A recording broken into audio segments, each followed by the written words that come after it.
Ok les gars, question simple. Pourquoi les rappeurs français kiffent plus Himra que Didi B? C'est pas moi qui l'invente, c'est ce qu'on voit partout en ce moment. Regarde, en 2024, Himra sort son album Jeune et Riche. Disque de platine, puis diamant en Côte d'Ivoire, et le projet est distribué par Warner Music France. Apple Music l'a confirmé. Donc direct, il a une porte d'entrée béton vers la France. Pendant ce temps, Didi B balance Genius en 2025. Double album, grosse prise de risque, promo de ouf avec Africa News qui en parle juste avant son concert à Abidjan. Mais bim, quelques semaines plus tard, l'album disparaît des plateformes suite à une histoire de label. Et ça casse son élan. Et le timing fait mal, pendant que Didi B galère avec la distrib, RFI balance un reportage entier sur Himra. Sur médiatique en tout cas. Parce que finalement, il y a tellement d'injustice entre les rappeurs du continent et les rappeurs occidentaux, que là aujourd'hui c'est une victoire pas seulement pour toi Himra, pour toute ton équipe, mais aussi pour tous les artistes du continent qui sont souvent copiés, rarement égalés d'ailleurs, mais rarement reconnus en fait. Et quand on est un rappeur de la Côte d'Ivoire, c'est pas comme si on était un rappeur du 9-3. Je dis pas que quand on vient du 93, c'est forcément simple, mais c'est forcément plus difficile quand on vient du continent en fait. Est-ce que tu as conscience et tu conscientises ça aujourd'hui, dans ces victoires que tu es en train d'arracher? Tu vois le délire?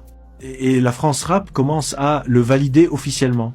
Et pour en rajouter, My Afro Culture classe Himra comme le rappeur ivoirien le plus streamé en France en 2025, derrière Magic System, ok, mais c'est quand même lourd. Bref, les gars, le clash, les chiffres, les médias français, tout pousse à se demander si Himra est pas en train de voler la place de Didi B dans le cœur du rap game FR. On va pas se mentir, le rap, que ce soit à Abidjan, à Paris ou à New York, ça vit du clash. Et en Côte d'Ivoire, Himra et Didi B, c'est les deux noms que tout le monde met face à face.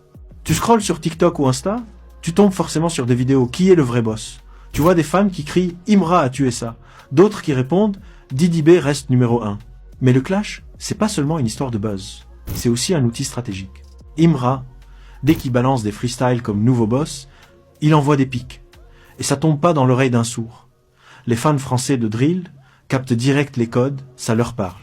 Didi B, lui, il répond plus subtilement, avec des punchlines plus techniques, plus écrites. Mais dans le rap français actuel, ce qui fait réagir, c'est l'énergie brute, pas forcément la subtilité. Et là, le coup de grâce, c'est Gazo, qui, en juillet 2025, dit sur Insta « Arrêtez de vous clasher, faites un feat. » Appelez Himra, appelez Didi B, dis-leur il faut un feat. Arrêtez de mettre des barrières aux gens, là. Parce quel genre de... Hein? Ah, vous me régalez. Quand un poids lourd français de la drill se mêle du débat, c'est pas juste un clash local. Ça devient un sujet franco-ivoirien. Parce que dans le game, tu peux avoir le flow que tu veux, mais si t'as pas les chiffres, les rappeurs français te calculent pas. Himra, c'est simple, plus de 300 millions de vues cumulées sur YouTube, selon des médias afro-urbains. Son album Jeune et Riche a décroché le diamant en Côte d'Ivoire en moins d'1 an. Et surtout, ses streams explosent en France. My Afro Culture l'a même classé rappeur ivoirien le plus streamé en France en 2025. Didi B, attention, hein, il est pas en reste. Mojotron 2 a été certifié diamant.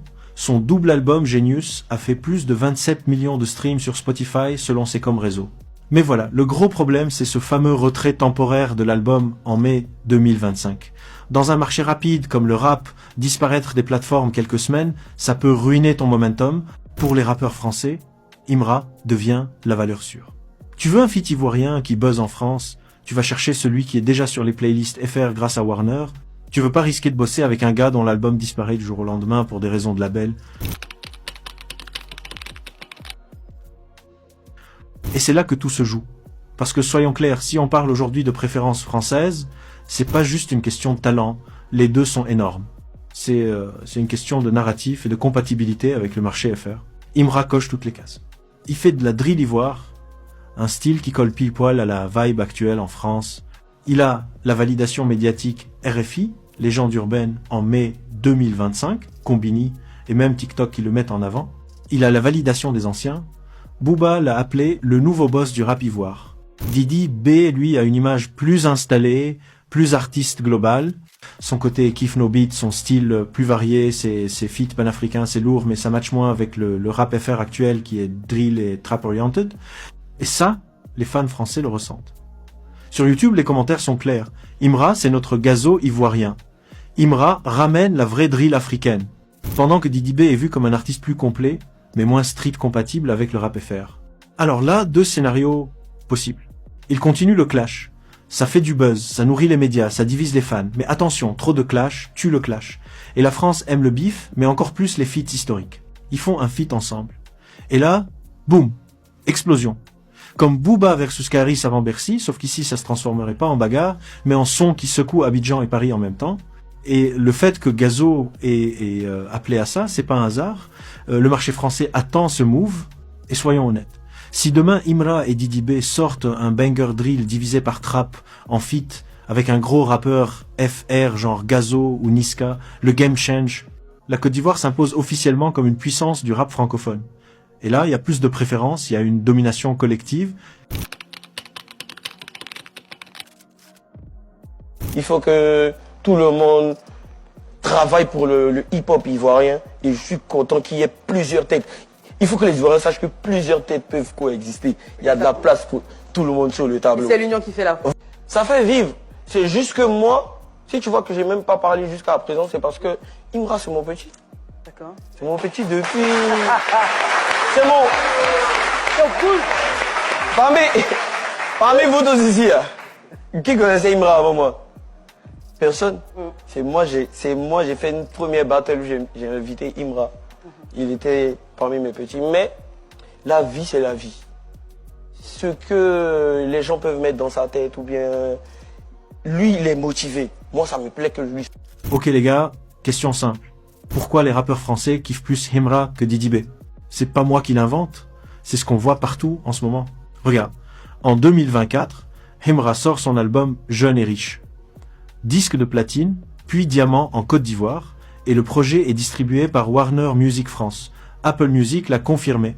Donc direct, il a une porte d'entrée béton vers la France. Pendant ce temps, Didi B balance Genius en 2025. Double album, grosse prise de risque, promo de ouf avec Africa News qui en parle juste avant son concert à Abidjan. Mais bim, quelques semaines plus tard, l'album disparaît des plateformes suite à une histoire de label. Et ça casse son élan. Et le timing fait mal, pendant que Didi B galère avec la distrib, RFI balance un reportage entier sur Imra, le surnommant carrément le roi de la drill ivoire. Tu vois le délire? Et la France Rap commence à le valider officiellement. Et pour en rajouter, My Afroculture classe Imra comme le rappeur ivoirien le plus streamé en France en 2025, derrière Magic System, ok, mais c'est quand même lourd.